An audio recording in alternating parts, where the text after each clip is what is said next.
넘겨주니라. 아멘. 오늘은 빌라도 이야기입니다. 빌라도라는 인물은 26년, 그러니까 AD 26년에서 36년까지 로마 제국 시대에 이 유대 지방을 통치했던 총독입니다. 그리고 이제 유명하죠. 예수 그리스도를 십자가에 못 박히게 한 인물이 바로 이 빌라도입니다. 우리가 이 빌라도의 이야기를 볼 때마다 참 안타까움을 느끼게 되는데요. 뭐 아무것도 진리도 모르고 예수님을 십자가에 못 박았다 그러면 좀 덜 안타까울 텐데, 그러나 빌라도는 예수님에 대한 상당한 지식과 또 어떤 변화의 계기가 있었음에도 불구하고 예수님을 저버렸다는 거예요. 그 부분이 참 안타깝습니다. 그 내용이 오늘 본문 15장 10절에 나와 있어요. 10절에 보시면 이는 그가 대제사장들이 시기로 예수를 넘겨준 줄 알미러라, 이렇게 나와 있어요. 그러니까 빌라도는 예수님이 죄가 지금 있는가 없는가를 알았어요, 몰랐어요? 죄가 없다는 것을 알고 있었습니다. 예수님이 무죄라는 것을 알고 있었어요. 대제사장들이 예수님을 시기해서 지금 예수님을 넘겨줬다는 것을 알고 있었다는 거예요. 거기에다가 마태복음 27장 19절에 보면 빌라도의 아내도 예수님이 죄가 없다는 것을 알고 있었어요. 마태복음 27장 19절에 보면 빌라도의 아내가 빌라도에게 이렇게 말하는 내용이 나옵니다. 제가 읽어드릴게요. 총독이 재판석에 앉아있을 때에 그의 아내가 사람을 보내어 이르되 저 옳은 사람에게 아무 상관도 하지 마옵소서. 저 옳은 사람이 누구냐면 바로 예수님이에요. 빌라도에게 이야기를 하는 거예요. 저 옳은 사람, 아무 죄도 없는 사람인데 아무 상관도 하지 말라는 거는 뭐예요? 풀어달라는 거예요. 저 사람은 아무 죄가 없다는 겁니다. 빌라도도 알고 있었고 빌라도의 아내도 예수님이 죄가 없다는 것을 알고 있었습니다. 그러니까 여러 가지 정황상 빌라도는 충분히 예수님을 무죄로 석방할 수 있었다는 거예요. 무죄를 증명할 수 있었던 상당한 많은 조건을 가지고 있었어요. 그럼에도 불구하고, 그렇게 알고 있었음에도 불구하고 빌라도의 행동이 어땠습니까? 빌라도의 행동이 자기가 알고 있는 것과 전혀 다른 행동을 하게 됩니다. 예수님을 십자가에 처형하는 그 처형을 내리게 된 거죠. 십자가에 못 박도록 내주는 그런 결정을 하게 된 거예요. 왜 이런 일이 벌어졌는가? 빌라도가 왜 예수님을 십자가에 못 박혀 이렇게 넘기게 처형을 했는가? 빌라도가 무죄임을 알고 있었음에도 왜 그랬을까요? 그것은 자기 자신의 이익 때문에 그렇습니다.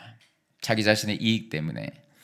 많은 유대인들이 빌라도를 압박했어요. 예수님이 스스로 왕이라고 하는데, 스스로 왕이라고 하는 예수님을 풀어주면 그러면 빌라도 당신은 로마 황제에게 반역하는 것이다, 지금 이렇게 주장을 하고 있는 거예요. 이런 식으로 빌라도의 정치적 입지를 공격을 하는 겁니다. 그러다 보니까 이제 빌라도가 어때요? 그 총독 자리를 놓치고 싶지 않은 거죠. 그러다 보니까 여론에 휩쓸려 가지고 자기의 그 이익 때문에 혹시라도 밀란이 일어나면 자기가 그 자리에서 내려와야 될지도 모르니까 어떻게 한 겁니까? 손해보기 싫어서 자기가 아는 것과 다른 결정을 내리더라는 거예요.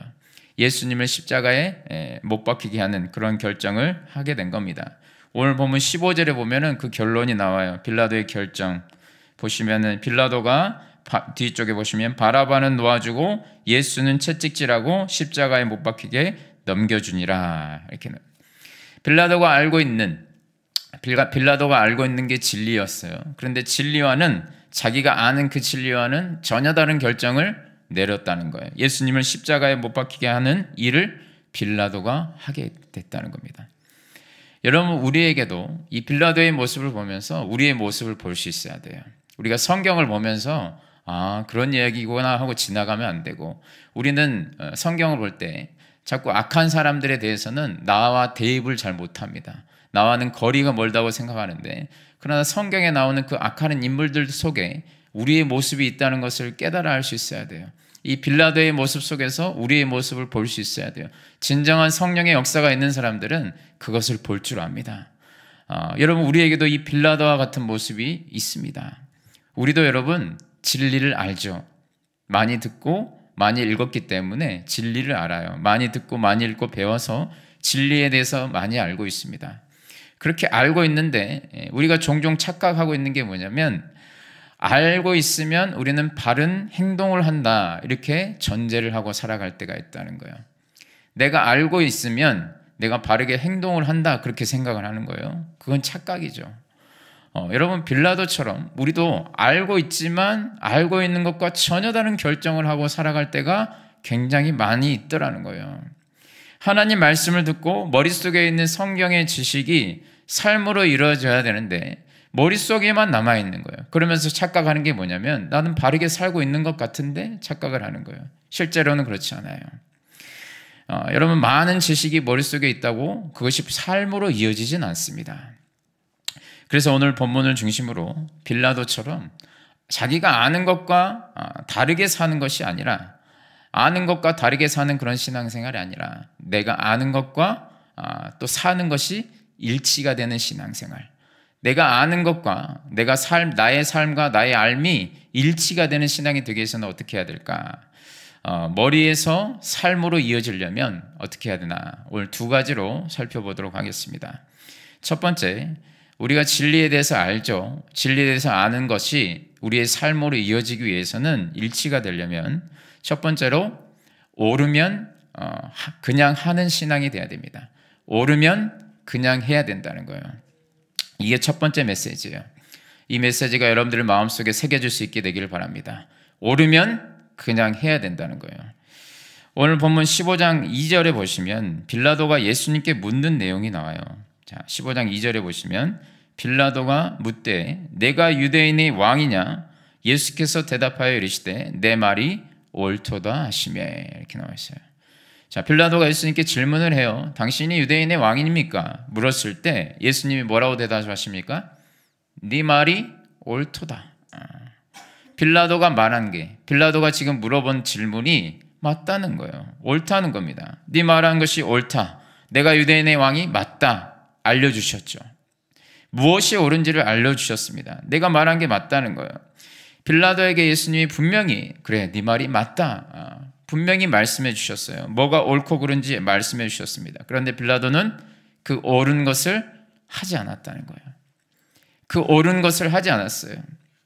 여러분들 각자에게 무엇이 옳다고 생각하십니까? 여러분들이 옳다 생각하시는 그런 기준들이 있으십니까?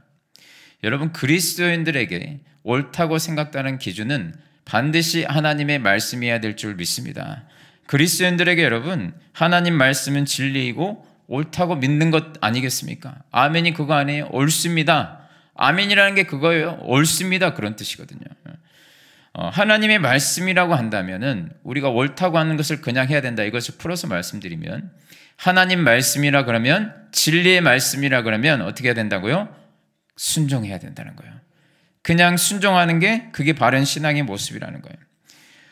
여러분, 우리가 신앙생활 하면서 참 많이 고민하고 갈등하는 게 뭐예요? 참 많이 고민하고 막 갈등을 많이 하거든요.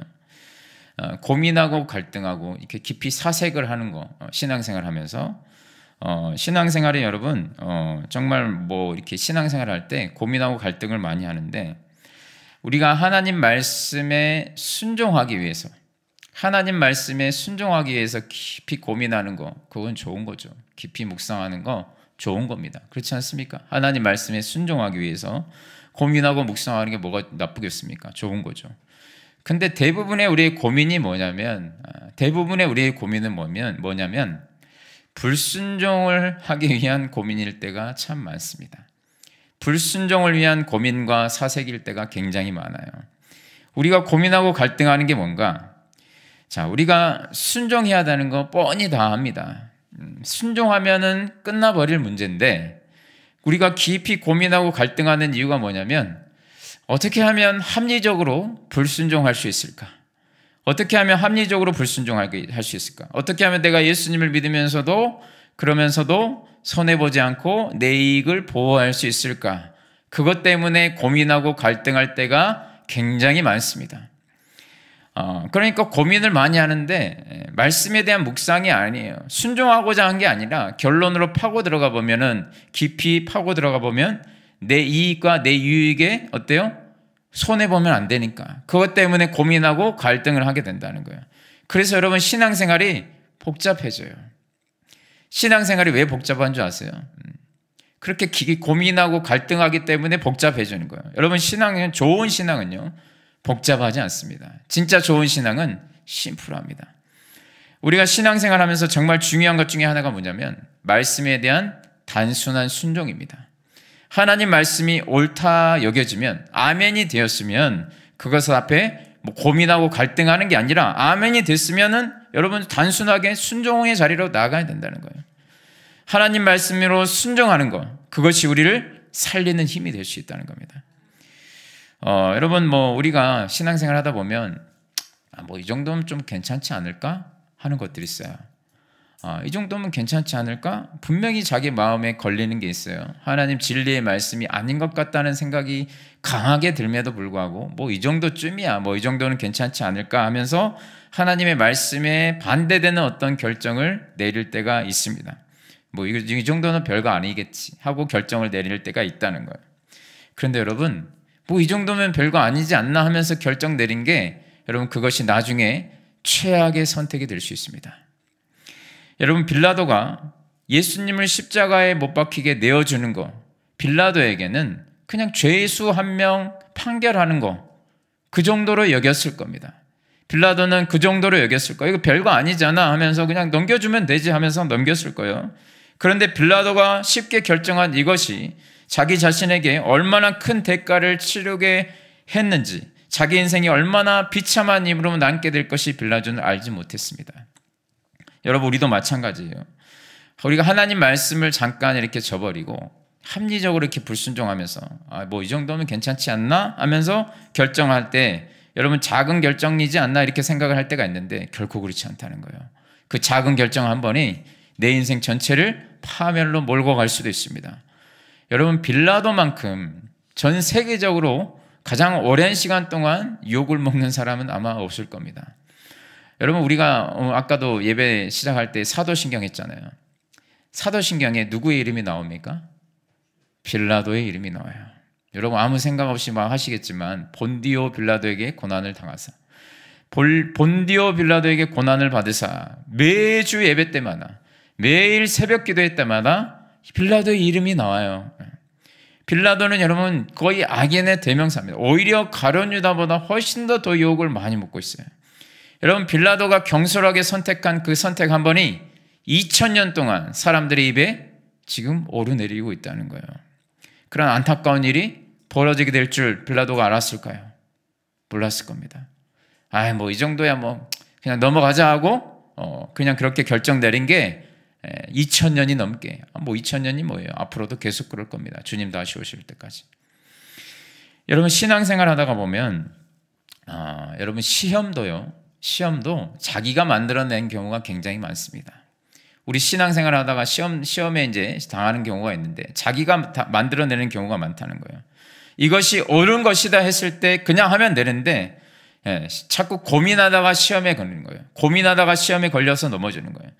여러분 우리 그리스도인들에게 예배가 옳은 것입니까? 옳지 않습니까? 그리스도인들에게 예배가 옳은 것입니까? 옳지 않아요. 옳아요? 옳지 않아요? 뭐 물어볼 것도 없잖아요. 믿는 성도들에게 예배는 옳습니다. 아멘 하십니까? 뭐 예배를 드리러 가야 될까 말아야 될까 고민을 할 필요가 있어요, 없어요? 고민할 내용이 아니에요, 이것은. 그런 거 여러분 그것을 고민할 때부터 뭐예요? 시험에 들기 시작하는 거예요. 이것을 고민할 때부터 시험에 들기 시작하고 고민할 때부터 여러분 넘어지는 게 시작된다는 거예요, 여러분. 또 하나 예를 든다고 하면 여러분 믿는 성도들에게 기도가 옳습니까? 옳지 않습니까? 믿는 성도들에게 기도가 옳아요? 옳지 않아요? 여러분 그거 물어볼 것도 없죠. 믿는 성도들에게 기도는 옳습니다. 아멘 하십니까? 적어도 우리 교회 같으면은 새벽 기도회가 1부, 2부가 있고 금요 기도회도 있고 지금 뭐예요? 물걷기 기도회도 지금 하고 있잖아요. 여러분 우리 교회 성도라면 뭐 우리 교회 성도뿐만이 아니라 한국교회 전 세계의 모든 성도라 하면 예수님 믿는 성도라 하면 기도는 옳습니다. 왜냐? 예수님이 기도하셨잖아요. 여러분 하나님 앞에서 정직한 거 옳아요, 옳지 않아요? 부정직해야 됩니까? 여러분 정직한 거 옳은 거예요, 옳지 않은 거예요? 옳은 겁니다. 정직한 거 옳은 거죠? 그러면 우리는 여러분 정직한 길을 가야죠. 남들은 다 편법을 쓰고 불법을 행한다 할지라도 믿는 성도들은 어때요? 설령 내가 좀 손해본다 할지라도 정직한 길을 가야 될 줄 믿습니다. 그게 바른 성도의 모습이라는 거예요. 그런데 우리의 모습을 돌아보면 우리의 모습을 돌아보면 저를 포함하는 겁니다. 우리의 모습을 돌아보면 하나님 말씀에 순종하는 것에 있어서는 굉장히 신중합니다. 이 말의 뜻을 여러분들이 잘 곰곰이 생각해 보세요. 하나님 말씀에 순종하는 데 있어서는 굉장히 신중해요. 그런데 죄 짓는 데 있어서는 굉장히 경솔합니다. 하나님 말씀에 순종하는 데 있어서는 그렇게 고민을 많이 하고 그렇게 깊이 묵상하고 그렇게 어떻게 순종하는 데 있어서는 너무나도 오래 걸려요. 신중해요. 그런데 죄 짓는 것은 너무 쉬워요. 너무 쉽게 합니다. 죄 짓는 것은. 어쩌면 죄는 그렇게 쉽게 짓는지. 그냥 죄는요 그냥 눈 한번 딱 감고 그냥 하는 거지 하면서 해요. 근데 하나님 말씀에 순종하는 것은 눈 한번 딱 감고 하면 좋겠는데 하지 않아요. 옳은 일에 순종하는 것은 그렇게 신중할 수 없습니다. 고민하고 또 고민하고 기도해 본다 그래요. 항상 기도해 보겠습니다. 평소에는 기도 안 해요. 그런데 하나님 말씀에 순종하는 것에 있어서는 기도해 보겠대요. 아니 여러분 명확하게 말씀에 나와 있는 거 기도할 필요 없어요. 여러분 그대로 순종하시면 되거든요. 근데 하나님 말씀에 순종하겠다 했을 때 그것을 놓고 기도해 본다 그래요. 제가 부교육자일 때 청년부 담당으로 이렇게 사역할 때 제주도로 국내 단기 선교를 간 적이 있어요. 청년들 데리고 한 20여 명 데리고 제주도로 국내 단기 선교를 간 적이 있습니다. 그때 이제 단기 선교를 이제 처음으로 교회 안에서 단기 선교를 제주도 단기 선교 처음으로 가는데 단기 선교를 계획하고 추진하는데 중요한 것은 이제 팀원 모집이겠죠. 단기 선교 팀원들을 모집해야 되거든요.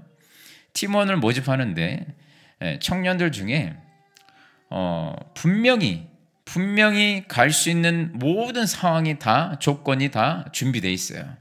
시간도 돼요. 방학이어서 시간도 많고 알바하는 것도 아니고 그리고 돈도 돼요. 돈도 심지어 돈도 되고 부모님이 다 대준다 그러고 돈도 돼요.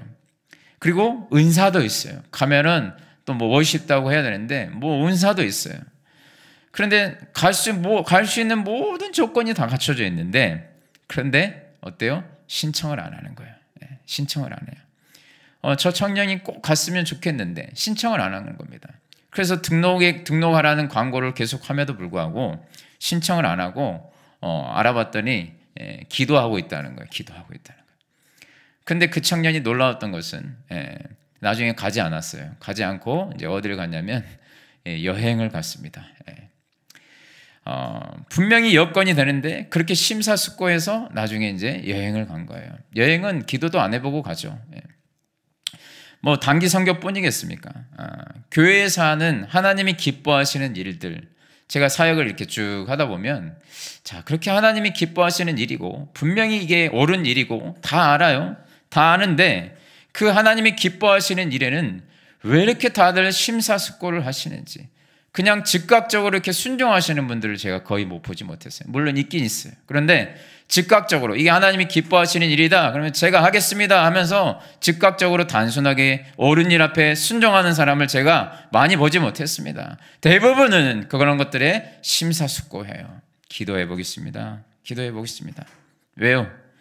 자기의 이익에 조금이라도 문제가 생길까 봐 계속 계산하고 또 계산하고 혹시 하나님의 다른 뜻은 없는지 평소에 잘 떠들어도 안 보는 성경책들 막 찾아보는 거예요. 하나님의 다른 뜻은 없는지. 죄를 짓는 데는 그렇게 빛의 속도로 합리화하면서 손발이 엄청 민첩하게 움직이거든요. 죄를 짓는 데는 경솔하게 이렇게 짓는단 말이에요. 그런데 순종하는 데 있어서는 왜 이렇게 더딘지 모르겠어요.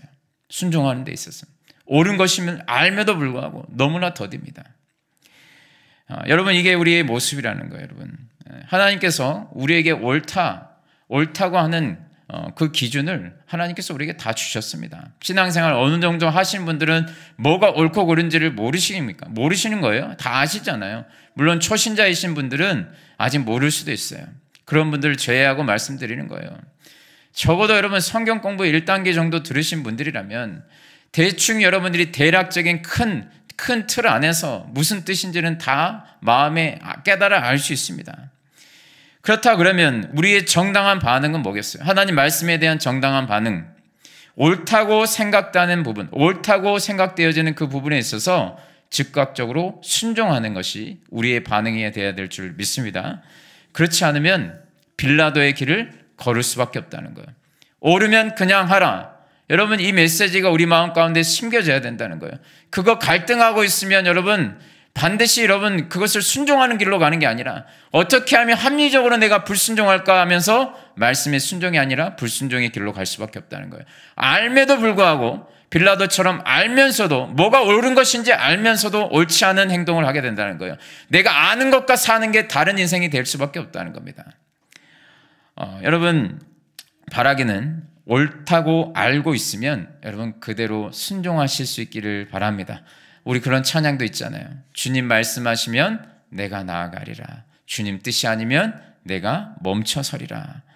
여러분 우리가 옳다고 생각되는 그 하나님의 진리 앞에서 머뭇거리면서 깊이 고민하고 갈등할 게 아니고요.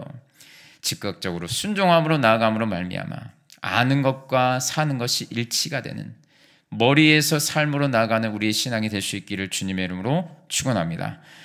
우리가 빌라도처럼 아는 것과 사는 것이 다른 것이 아니라 아는 것과 사는 것이 일치되기 위해서 두 번째로 필요한 게 뭐냐면 뜻을 정하는 인생이 되어야 됩니다. 뭐라고요? 뜻을 정한 인생이 되어야 돼요. 여러분 옳은 것을 즉각 순종하는 게 쉽지 않습니다. 그런데 옳은 것을 즉각 순종하는 사람들이 있어요. 어떤 사람들이냐? 뜻이 정해져 있는 사람이에요. 내가 이렇게 하겠다고 미리 뜻을 정해놓은 사람들은 옳은 것을 즉각적으로 합니다. 자, 오늘 본문에서 빌라도의 모습을 좀 보겠습니다. 지금 빌라도가 처한 상황이 어떤가? 오늘 마가복음 15장 11절에 보시면 자, 이때 상황이 이렇게 자세히 나와 있어요. 11절부터 쭉 보시면 11절에 보시면 대제사장들이 무리를 충동하여 이렇게 나와 있어요. 자, 무리를 충동해서 그 죄인이었던 바라바를 놔주고 예수님을 대신 십자가에 못 박아라 지금 충동하고 있습니다. 그러니까 12절에 빌라도가 뭐라고 대답하냐면 12절에 보시면 빌라도가 또 대답하여 이르되 그러면 너희가 유대인의 왕이라 하는 일을 내가 어떻게 하랴. 지금 이제 빌라도가 다시 물어보는 거예요. 지금 거기 유대인들에게 빌라도가 이렇게 결정을 하지 못하고 내가 어떻게 할까 어정쩡하게 서 있으니까 13절에 무리들의 반응이 나와요. 13절에 보시면 그들이 다시 소리를 지르되 그를 십자가에 못 박게 하소서 이렇게 나와요. 자, 무리들이 소리를 지르니까 14절에서 빌라도가 또 뭐라고 하냐면 어찌미냐 무슨 악한 일을 하였느냐 하니 이렇게 이야기합니다. 내가 봤을 때 이 사람은 죄가 없다는 거예요. 죄가 없는데 왜 그러니 이런 뜻이에요. 빌라도가 알고 있었습니다. 예수님 죄가 없다는 거를. 그러니까 무리가 뭐라고 하냐면 더욱 소리 지르되 십자가에 못 박게 하소서. 더 세게 소리를 지르는 거예요. 그러니까 결국 빌라도가 어떤 결정을 하는가? 15절 같이 한번 읽어보겠습니다. 15절 말씀 시작. 빌라도가 무리에게 만족을 주고자 하여 바라바는 놓아주고 예수는 채찍질하고 십자가에 못 박히게 넘겨주니라. 아멘. 자, 여기서 중요한 게 뭐예요? 빌라도가 무리에게 만족을 주고자 하여. 무리에게 만족을 주고자 해요. 빌라도는 옳은 결정을 한 게 아니라 무리에게 만족을 주는 결정을 하게 됩니다. 무리의 기대에 부합하는 결정을 해요. 빌라도의 선택에 그 빌라도의 결정이 말씀에 근거한 결정이 아니고 어떤 결정이에요? 세상의 대세, 세상의 흐름, 무리들의 반응에 따른 결정을 한 거예요. 여러분, 빌라도는 자기가 확실하게 정해놓은 뜻이 없었습니다. 자기가 확실하게 정해놓은 뜻이 없는 사람은 빌라도처럼 결정할 수밖에 없어요. 대세가 그러니까, 지금 여론이 그렇고 지금 흐름이 그렇기 때문에 어쩔 수 없네, 그냥 이렇게 가자. 여러분, 자기가 정해놓은 확실한 기준이 없으면 세상의 소리에 예민하게 반응하면서 세상의 흐름을 따라갈 수밖에 없습니다. 그것에 따라서 움직일 수밖에 없어요. 그 거대한 파도가 저쪽으로 움직이니까 거기에 휩쓸려 가는 거죠. 여러분, 우리도 이런 결정을 할 때가 참 많아요. 세상 사람들이 이렇게 말하니까, 세상 사람들이 다 이렇게 사니까, 세상 사람들이 다 이렇게 행동하니까 나도 그렇게 행동하고 나도 그렇게 말하고 나도 거기를 따라가는 거예요. 그 흐름 대세에 아무런 생각 없이 맹목적으로 따라갈 때가 있다는 거예요. 여러분, 말씀에 대한 그 확실한 뜻을 정해놓지 않으면 이 세상의 흐름이, 대세가 더 커지고 이 세상의 소리가 더 커지고 세지면 세질수록 빌라도처럼 거기에 휩쓸려서 망하는 결정을 할 수밖에 없습니다. 여러분, 우리는 세상의 소리에 너무 예민하게 반응할 필요가 없어요. 우리가 예민하게 반응해야 될 소리가 있어요. 하나님의 말씀입니다. 아멘 하십니까? 우리가 예민하게 반응해야 될 소리는 하나님의 말씀이라는 거예요. 말씀에 예민하게 반응하실 수 있기를 바랍니다. 그래서 여러분, 우리가 다니엘같이 뜻을 정해야 돼요. 다니엘이 소년일 때부터 뜻을 정했잖아요. 여러분, 왕에게 바쳐진 그 우상의 음식을, 그 재물을 먹지 않겠다고 미리 뜻을 정했기 때문에 죽음을 무릅쓰고 먹지 않은 거예요. 여러분, 뜻을 정하지 않으면 다 그 대세, 상황에 따라, 상황이 여러분 어렵고 힘들잖아요. 그러면 제일 먼저 뭘 타협할 것 같습니까? 하나님 말씀을 타협하게 됩니다. 그게 여러분 이 시대의 크리스천들 모습 아니에요. 뜻을 정하지 않으면 다 휩쓸려 갑니다. 여러분, 누구나 예외가 없어요. 세상의 흐름에 휩쓸려 가지 않으려면 미리 뜻을 정해야 됩니다. 로마서 12장 1절에 보니까 너희는 이 세대를 본받지 말고, 이 말씀이 분명히 나와 있어요. 이 세대를 본받지 말고, 이 세대를 본받지 않으려면 뜻이 확실하게 정해져 있어야 됩니다. 그러면 우리는 미리 뜻을 정해놔야 돼요. 어떠한 상황이 오든지 나는 내가 정해놓은 그 기준에 따라서 행동하고 결정하고 판단하고 선택할 것이다. 여러분, 이 기준이, 이 뜻이 확실하게 우리에게 서 있을 수 있게 되기를 주님의 이름으로 축원합니다. 여러분, 그래야 성도로서 이 세상 속에서 휩쓸리지 않아요. 내가 서 있는 그 자리, 뭐 직장이든 사업장이든 캠퍼스든 어디든 간에 내가 내 신앙을 지키겠다. 어떤 사람이 자기 신앙을 지키냐면 뜻이 정해져 있는 사람이에요. 알고 있는 사람이 여러분 지키는 게 아니고요. 뜻이 정해져 있는 사람이 절대 타협하지 않고 그 말씀대로 그 길을 걸어간다는 거예요. 아무런 뜻을 정하지 않고 기준 없이 살아가면 100%입니다. 다 넘어가게 되어 있습니다. 다 넘어갑니다, 여러분. 예외가 없습니다. 뭐 직분을 가지고 있어도 상관없어요. 뜻을 정해놓지 않으면 그 상황에 따라 휩쓸려 갈 수밖에 없어요. 다 타협합니다. 여러분, 모든 게 다 마찬가지예요. 여러분, 우리 기도가 중요하지 않다는 것을 모르는 게 아니잖아요. 다 모든 그리스도인이라면 기도가 중요하다는 것을 다 압니다. 여러분, 모르십니까? 기도가 중요하다는 것을 모르십니까? 다 알고 있어요. 기도가 중요한 거 다 압니다. 근데 왜 기도를 안 할까요? 기도가 중요한 것은 아는데 왜 기도를 안 할까요, 여러분? 뜻을 정해놓지 않기 때문에, 뜻을 정하지 않았기 때문에 그냥 여건이 되면 하겠다, 기도 안 하는 겁니다. 여건이 되면 하겠다, 이런 마음을 가지고 있으면 기도 못합니다. 기도를 할 수가 없어요. 나는 반드시 규칙적인 기도 생활을 하겠다, 이 뜻이 정해져 있는 사람들은 기도를 합니다. 지금 우리 물 걷기 기도회 하잖아요. 무리를 걷는 기도회. 그냥 하지 않고 있어요. 무리를 걷는 기도회 하겠습니다. 우리 성도님들 열심히 나와서 기도해 주세요. 기도할 것 같습니까? 기도하지 않습니다. 그래서 뜻을 정했어요. 어떤 뜻이요? 30시간, 60시간, 90시간, 120시간, 150시간. 뜻을 딱 정했단 말이에요. 자, 기도의 뜻을 정해서 각자 시간을 정했습니다. 여러분, 나와서 기도하고 계십니까? 안 하고 계십니까? 평일에도 많은 성도님들이 나와서 기도하시더라고요. 어제도 몇 분들이 오셔서 계속 기도를 이렇게 돌아가면서 하시더라고요. 왜 그전에는 기도가 중요하지 않다는 걸 그전에는 몰라서 안 했습니까? 중요하다는 거 알아도 안 했습니다. 왜요? 뜻을 안 정해놨으니까 안 했죠. 근데 지금 왜 하고 계십니까? 뜻을 정해놨잖아요. 내가 기도하겠다고 뜻을 확실하게 정했지 않습니까? 그러니까 기도를 할 수밖에 없다는 거예요. 여러분 저희 집 아이들만 봐도 달라졌어요. 저희 집 아이들은 기도가 없는 인생들이거든요. 그런데 저희 아이들이 기도가 없는 인생들인데 기도를 하더라고요. 새벽에 나와서 기도를 하기 시작하고 뜻을 정해놨으니까요. 그 120시간 정해놨으니 그거 하려면 새벽에 나와서 기도해야 되지 않겠습니까? 그리고 심지어 저희 셋째, 넷째, 막내까지 나와서 기도를 하더라고요. 저희 집 그 어린 아이들은 청소년들 말고 어린 아이들은 금요기도의 시간은 자는 시간이에요.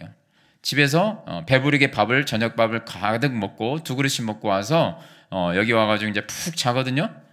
이 얼굴에 자국 생길 때까지 자요. 그래서 절대 안 일어나요.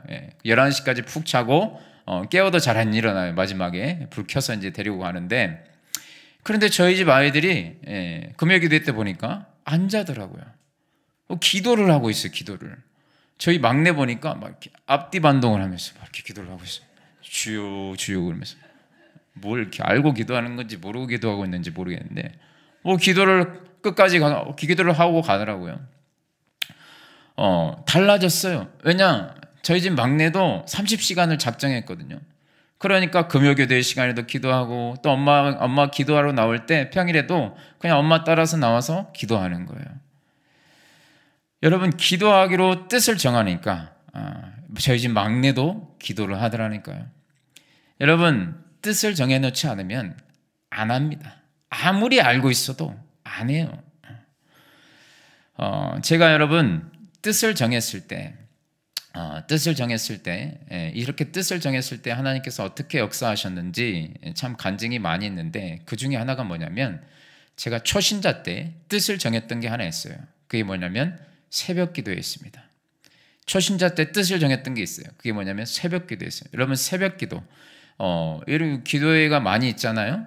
교회 기도회가 있는데 제일 하기 힘든 기도회가 뭔지 아세요? 새벽 기도회입니다. 새벽 기도회. 왜냐? 새벽 기도회 여러분 일어나기 힘들잖아요. 새벽 기도회는 누가 할까요? 나는 새벽을 깨우겠다 뜻을 정한 사람이 합니다. 뭐 당연한 소리를 하고 있습니까, 목사님? 아니에요. 뜻을 정한 사람이에요. 그 뜻을 정한 사람은 저녁에 일찍 잡니다. 왜요? 새벽에 뜻을 정했으니까 저녁에 일찍 자는 거예요. 그리고 아무리 피곤해도 뜻을 정한 사람은 일어나요, 안 일어나요? 일어납니다. 그리고 알람도 2개씩, 3개씩 맞춰놓고 자요. 내 머리맡에 알람을 놓지 않아요. 저기 멀리에다 놓습니다. 그래서 일어날 수밖에 없게. 그렇게 뜻을 정한 사람들은 자기가 반드시 일어날 수밖에 없게 그런 상황과 환경을 조성해놔요. 여러분, 새벽에 그냥 저절로 눈이 떠진다, 그런 일은 여러분 주님 다시 오실 때까지 없어요. 뜻을 정해놔야 새벽에 일어날 수 있습니다. 그래서 제가 볼 때 뜻을 정하지 않으면 정말 절대 할 수 없는 게 이 새벽 기도거든요.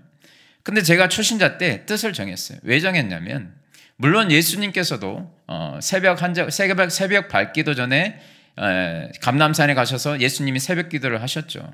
기도의 본이 되시는 우리가 따라야 될 분이 그렇게 하셨기 때문에 우리도 해야 되지만, 또 중요한 것은 예수님은 너무 레벨이 높기 때문에 예수님 말고 제가 그냥 이제 그 신앙생활 하면서 신앙서도 많이 읽고 또 신앙의 또 그런 선배님들의 그 간증 스토리를 이렇게 들어보면서 하나 공통점을 발견했어요. 공통점이 뭐였냐? 다 새벽 기도를 하시더라는 거예요. 진짜 여러분 신기한 게, 그리고 제가 그리고 신앙의 신앙서적을 읽을 때나 신앙의 간증 스토리를 들을 때나 공통점이 뭐였냐면, 기승전결, 결론은 뭐였냐면 새벽 기도 하라는 거예요. 그래서 참 신기했어요. 왜 새벽 기도를 하라는 것일까? 그래서 제가 그때 제 기억에 아직도 남아있는 그 신앙에 정말 도전이 되는 인물이 있었는데, 이희돈 장로님이라는 분이에요. 지금은 고인이 되셨어요. 근데 그분이 정말 뭐 전 세계를 돌아다니면서 무역업에 이렇게 종사를 하셨는데, 전 세계를 돌아다니면서 그렇게 바쁜 스케줄임에도 반드시 새벽 기도를 하신 거예요. 어디를 가든, 세계 어디를 가든 반드시 새벽 기도를, 교회를 찾아가서 새벽 기도를 하신 겁니다. 어디를 가든, 출장을 가더라도 미리 교회 알아봐서 그 교회, 거기에 있는 교회에 가서 무조건 기도하는 거예요. 새벽 기도가 있든 없든 교회 가서, 예배당에 가서 기도하는 겁니다. 근데 이제 이분이 간증이 그거예요. 핵심은 새벽 기도였다는 거예요. 새벽에 날마다 말씀과 기도를 통해서 날마다 하루를 시작하는 인생은 그 새벽에 도우시는 하나님의 손길 때문에 결코 망하지 않는다는 거예요. 하나님이 자기를 세워주신 이유가 새벽에 그렇게 기도했을 때마다 지혜도 주시고 능력도 주시고 분별력도 주시고 하나님께서 일을 행하시는 것을 새벽 기도를 통해서 자기가 늘 경험을 했기 때문에 그것을 도전하더라고요. 그래서 제가 그때 결단했어요. 그래, 나도 한번 해보자. 잘은 모르겠지만 새벽 기도에 무슨 유익이 있는지 내가 그때 초신자 때 뭘 알겠습니까? 잘은 모르겠지만 나도 한번 해보자 해서 그때 결단을 했어요. 뜻을 정했습니다. 뜻을 정해서 나는 반드시 일어난다.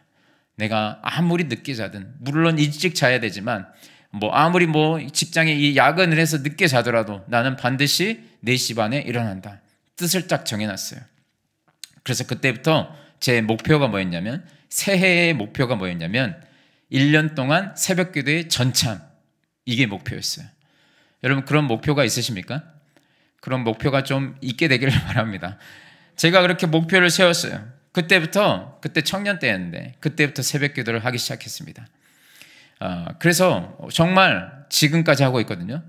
그래서 이제 그때 새벽 기도를 시작했는데 본 교회에서 새벽 기도하는 건 어렵지 않아요. 그런데 출장 갈 때가 있어요. 직장 생활하다 보면 출장 갈 때가 있단 말이에요. 그럼 출장 갈 때 처음에는 출장 갈 때는 그냥 어쩔 수 없지 하고 처음에는 그냥 새벽 기도 하지 않았어요. 근데 출장 가서 이제 새벽 기도를 하지 않으니까 너무 유혹이 심한 겁니다. 너무 유혹이 심해요. 그래서 제가 그때 안 되겠다 해가지고 출장 가기 전에 무조건 새벽 기도해야 할 교회를 찾았습니다. 그래서 뜻을 정했어요. 나는 출장 가도 반드시 새벽 기도해야 한다. 그래서 새벽 기도해야 할 교회를 찾아서 출장을 가더라도 반드시 새벽 기도를 했습니다. 출장을 가면은 동료들하고 같이 가잖아요. 동료들하고 같이 가면 출장 업무 끝나고 저녁에 반드시 이제 남자들끼리 모이면 뻔합니다. 명적인 분위기가 좋지 않아요. 근데 저는 다음날 새벽 기도 가야 되니까 모든 것을 뒤로 하고 저는 항상 숙소에 가서 먼저 일찍 잤습니다. 그리고 다음날 새벽 기도를 갔죠. 동료들은 술에 취해서 새벽에 들어오지만 저는 그 새벽에 나갔어요. 기도하러. 그래서 제가 그 방탕한 문화에 휩쓸리지 않게 된 거예요. 여러분, 우리는요, 금방 넘어지는 존재입니다. 금방 넘어지는 존재예요. 아무리 뜨거운 은혜를 받아도 죄 지을 환경만 조성이 되잖아요. 금방 여러분 새 속에 넘어갈 확률이 커요. 누구든 예외가 없어요. 그래서 제가 그렇게 결단을 하고 초신자 때부터 새벽 기도를 하니까 나중에는 여러분 출장을 갈 때 같이 출장 가는 사람들이 저한테 맞춰주더라고요. 저녁에 술 먹으러 가는 게 아니라 볼링 치러 가자고 하고 영화 보러 가자고 하고, 그래서 그 문화가요 완전히 바뀌었습니다. 얼마든지 그런 것들은 같이 하죠. 그래서 방탕한 문화가 건전한 문화로 바뀌어버리더라고요. 그래서 여러분 제가 새벽기도 어떨 때는 가고 안 가고가 아니라 완전히 뜻을 정해놓으니까요, 세상 풍조에 휩쓸리지 않고 오히려 그런 문화도 건강한 문화로 바꿔주는 그 하나님의 역사를 경험하게 됐습니다. 여러분 우리가 뜻을 정해져 놓지 않으면 누구도 예외가 없어요. 금방 세상의 유혹에, 세상의 유행에 다 그냥 휩쓸려 넘어갈 수밖에 없습니다. 여러분 성도의 능력이 어딘지 줄 아십니까? 성도의 능력은 세상과 구별된 모습이에요. 아멘 하십니까? 성도의 능력은 세상과 구별된 모습이에요. 그걸 뭐라고 하는지 아십니까? 거룩이라 그래요. 거룩은 교회에 나와서 앉아있는 게 거룩이 아니에요, 여러분. 거룩은 뭔지 아세요? 거룩은 어디서 드러나요? 세상에 나갔을 때 드러납니다. 왜요? 세상과 다른 모습, 구별된 모습을 통해서 거룩이 드러나게 된다는 거예요. 교회 안에서는 다 거룩한 것 같죠? 근데 세상에 나가봐야 알아요. 누가 거룩한 사람인지. 구별된 모습이 있는 사람이 바로 거룩한 사람이라는 거예요. 세상과 다르게 사는 거죠. 뭔가 달라요. 똑같네. 니나 나나 교회만 다니는 게 다르지. 세상 속에서는 다 똑같이 사네. 그건 여러분 성도의 모습이 아니라는 거예요. 여러분 세상 사람들은 세상 사람들만의 기준이 있습니다. 세상 사람들은 세상 사람들만의 판단이 있어요. 이러한 일이 벌어지면 이렇게 될 것이다. 이런 판단 기준으로 세상 사람들은 가지고 살아갑니다. 그런데 여러분 우리 믿는 성도는 어떤 존재인 줄 아십니까? 세상 사람들의 그런 기준과 그런 기대와 이렇게 될 것이다. 그렇게 판단들이 있잖아요. 우리 믿는 사람들은요, 그런 세상 사람들의 기대와 판단들을 깨버리며 살아가는 사람들이 바로 우리 성도의 모습이 되어야 될 줄 믿습니다. 세상의 기대와는 다르게 살아가는 사람들의 모습이 되어야 된다는 거예요. 세상의 그런 상식, 자기들이 상식이라고 생각하는 그것들을 다 깨버리고 세상의 흐름에 역류하며 사는 것이 바로 성도의 모습이 되어야 된다는 거예요. 세상 사람들이 돈에 대해서 어떻게 생각하고 삽니까? 돈에 대해서 세상 사람들이 어떻게 생각합니까? 돈이면 안 될 일이 뭐 있어? 그렇지 않아요, 여러분? 돈이면 다 된다고 생각하지 않습니까? 돈이 중요하지. 돈이면 다 되지. 돈이면 안 되는 게 어디 있어? 돈은 사람의 마음도 다 살 수 있어. 돈 앞에 굴복하지 않는 사람이 어디 있어? 이게 세상 사람들의 기대와 판단 아니겠습니까? 그런데 여러분, 성도는 어때요? 그리스도인들은 어떤 사람들이에요? 여러분, 그리스도인은 돈으로 안 되는 일이 있다는 것을 보여주는 사람들입니다. 아멘 하십니까? 돈이 아니고도 할 수 있는 일을 보여주는 사람들이에요. 돈으로만 할 수 있다고 해도 돈이 아니어도 할 수 있는 것을 보여줄 수 있는 사람들이 바로 성도인 줄 믿으시기 바랍니다. 권력도 마찬가지예요. 권력을 왜 탐합니까? 사람들이 왜 그렇게 미치도록 권력의 자리에 앉으려고 그렇게 애를 씁니까? 이유가 뭐예요? 권력의 자리에 오르면 안 될 일이 없다는 거예요. 그렇죠? 권력 앞에 그래서 사람들이 다 무릎 꿇잖아요. 그렇지 않습니까? 세상이 기대하는 게 뭐예요? 영향력 있는 사람들에게 그래서 빌붙는 거잖아요. 권력이면 된다니까요. 권력이면 된다는 거예요. 그래서 그 사람들 옆에 막 빌붙으려고 하는 거잖아요. 그러나 우리 믿는 성도는 어떤 모습이어야 됩니까? 권력으로 안 될 수 있는 게 있다는 것을 보여주는 사람이 우리 믿는 성도의 모습이 될 줄 믿습니다. 그게 성도의 모습이야죠. 권력 앞에 무릎 꿇지 않는 모습, 돈 앞에 무릎 꿇지 않는 모습. 여러분, 성도는 권력과 돈 앞에 무릎 꿇는 사람들이 아니에요. 성도는 여러분, 하나님 앞에 무릎 꿇는 사람인 줄 믿으시기 바랍니다. 하나님 앞에 무릎 꿇으면 세상에 무릎 꿇지 않아요. 비굴하게 돈 앞에 무릎 꿇지 않습니다. 권력 앞에 무릎 꿇지 않습니다. 하나님께 무릎 꿇는 사람은 하나님께서 그 사람을 세우십니다. 그 사람들 앞에서 아쉬운 소리 하지 않습니다. 여러분, 우리는 세상에 기대하는 것들이 있잖아요. 우리는 그런 것들, 그래, 돈, 권력 너희들 다 가져라. 우리는 여러분 그런 거 다 주고 하나님의 축복과 은혜 가운데 살아갈 수 있다는 것을 보여주는 존재여야 될 줄 믿습니다. 세상의 기준, 세상의 소리들을 다 깨버리고 여러분, 하나님 말씀 안에서 이렇게 살아갈 때 이런 역사가 있다라는 것을 와, 그러냐 하면서 세상 사람들이 볼 수 있을 정도로 우리의 삶이 그렇게 세상 속에서 구별되도록 나타나야 될 줄 믿습니다. 여러분, 고난도 마찬가지예요. 이 세상 사람들이 생각할 때 여러분, 세상 사람들은 고난에 대해서 생각하는 게 뭐예요? 고난하면 뭐예요? 좌절, 낙심, 그리고 절망, 포기, 그런 거 아니겠습니까? 그런데 예수님을 믿는다 했을 때 성도로서 여러분, 고난 앞에서 성도의 모습은 어떤 모습이어야 됩니까? 똑같이 여러분 좌절하고 낙심하고 포기한다. 그게 성도의 모습이 아니라는 거예요. 고난 가운데에서도 감사할 줄 아는 게 성도의 모습이고요. 고난 가운데서도 찬송할 수 있는 게 성도의 모습이라는 거예요. 뭔가 다른 게 있어야 되지 않겠습니까? 사도행전에 보면은 사도행전 16장에 바울과 실라가 감옥에 갇힌 내용이 나와요. 예수님을 전하다가 감옥에 갇히는 내용이 나와요. 감옥에 갇혀서 채찍을 많이 맞고 감옥에 갇힙니다. 채찍을 맞으면 여러분 어떨까요? 살점이 뜯어져 나가고 피가 줄줄 흐르겠죠. 자, 그 차디찬 감옥에 갇혔을 때 감옥에서 여러분 어떤 소리가 새어나야 맞습니까? 신음소리, 원망소리, 그렇죠? 절망의 소리, 그런 소리들이 막 울분을 토하고 막 분노하고 막 이런 소리가 터져 나와야 맞는데 사도행전 16장 25절에 보니까 자, 바울과 실라 감옥에 갇혔는데 매를 많이 맞고 감옥에 갇혔는데 어떤 소리가 새어나왔냐면 이런 내용이 나옵니다. 한밤중에 바울과 실라가 기도하고 하나님을 찬송하며 죄수들이 듣더라. 사도 바울과 실라가 뭐 했다고요? 찬송하고 뭐 했다고요? 기도했다는 거예요. 감옥에서 여러분 울분의 소리, 막 울분의 소리가 아니라 어떤 소리가 나왔어요? 찬송 소리, 기도 소리가 나왔다는 거예요. 죄수들이 그걸 들었다.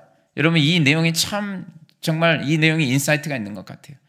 여러분, 우리는 여러분 세상 속엔 그 소리를 듣게 해주는 존재여야 될 줄 믿습니다. 우리의 모습이 바로 그런 모습이 돼야 되지 않겠습니까? 그래서 세상 사람들로 하여금 무엇이 저들을 저렇게 만드는지 여러분 궁금해하는 사람들이 돼야 되지 않겠습니까? 똑같이 그런 고난 앞에서 불평하고 원망하고 좌절하고 낙심하면서 세상 다 사람처럼 산 사람처럼 그렇게 살아야 되겠습니까? 뭔가 다른 구별된 모습이 있어야 된다는 거예요. 사도 바울과 실라처럼 다른 모습이 있어야 되는 거예요. 그걸 보여줄 줄 알아야 된다는 거예요. 그게 바로 성도의 능력인 줄 믿습니다. 우리 예수님 믿는 그리스도인들은 세상 사람들로부터 이런 소리를 듣는 것을 정말 수치로 여겨야 돼요. 아, 니네 뭐 그리스도인들 뭐 뻔하네, 똑같네, 니네들도 뻔하네, 뭐 다른 게 있니? 이런 소리를 듣는다면 여러분, 지금 이 시대에 그런 소리를 듣는 것 자체를 수치스러워할 수 있어야 돼요. 우리는 그런 소리를 듣고 사는 사람들이 아닙니다, 여러분. 세상이 뻔할 것이라는 기대를 깨버리는 사람, 그게 성도의 모습이어야 될 줄 믿습니다. 오늘 말씀을 정리하겠습니다. 여러분, 우리도 얼마든지 빌라도와 같이 살 수 있어요. 우리는 빌라도를 보면서 참 안타깝네 하면서 혀를 끌끌 차는데, 이 이야기를 읽으면서 여러분, 빌라도 속에서 내 모습을 발견할 수 있어야 돼요. 나도 여러분, 알고 있는 대로 살지 않는 게 얼마나 많은지 몰라요. 내 인생 가운데도 진리라고 여러분들이 알고 있는 것이, 알고 있으면 내가 옳게 행동한다고 그렇게 전제하면서 착각하는 경우가 있는데, 그렇지 않다는 거예요. 아는 것과 사는 게 너무나 다른 인생들이라는 거예요. 빌라도의 모습이 우리 가운데도 있다는 겁니다. 그것을 볼 수 있어야 됩니다. 그 아는 것과 사는 게 다른 게 아니라 아는 것과 사는 게 같은 인생이 되려면, 머리에서 삶으로 나타나려면 첫 번째, 오르면 그냥 하시기 바랍니다. 오르면 그냥 하실 수 있기를 바랍니다. 고민하지 마시고요. 순종에 대해서 고민하지 마시고, 여러분 부탁드립니다. 순종에 대해서 즉각적으로 순종하실 수 있는 저와 우리 모든 성도님들 되실 수 있기를 주님의 이름으로 축원합니다. 또 하나, 두 번째, 여러분 중요한 것은 그 옳은 것을 순종하려면 뜻을 정해놔야 돼요. 뜻이 정해져 있지 않는 사람은 옳은 것을 순종할 수 있는 힘이 없어요. 뜻이 정해져 있어야 할 수 있다는 거예요. 여러분, 뜻을 세워놓지 않으면 빌라도처럼 세상의 큰 그 거대한 흐름에 따라갈 수밖에 없습니다. 휩쓸려 갈 수밖에 없어요. 우리 그리스도인들이 그렇게 살아야 되겠습니까? 세상의 구별된 모습으로 나타나야 되지 않겠습니까? 하나님이 우리에게 원하시는 게 그 거룩의 모습 아니에요? 성도가 이 세상에서 뜻을 정하고 목적을 정하고 살아가야 될 게 성공이 아니라 거룩이라고 수도 없이 많이 들었는데, 그 거룩이 뭐냐면 세상 가운데 다른 모습이 있어야 돼요. 구별된 모습이 있어야 돼요. 세상이 기대하는 바를 깨뜨려버리는 모습이 우리 가운데 나타나야 될 줄 믿습니다. 여러분, 바라기는 하나님이 옳다 하시면 순종의 삶으로 나가실 수 있길 바라고, 또 뜻을 세워서 뻔한 인생을 사는 게 아니라, 그리스도임에도 뻔한 인생이 아니라, 와, 확실히 다르구나, 이 구별된 삶을 살아가심으로 말미암아 주님이 주시는 그 축복을 누리며 살아가는 우리 모든 하늘시학교의 성도님들 되시기를 주님의 이름으로 축원합니다. 찬양하겠습니다.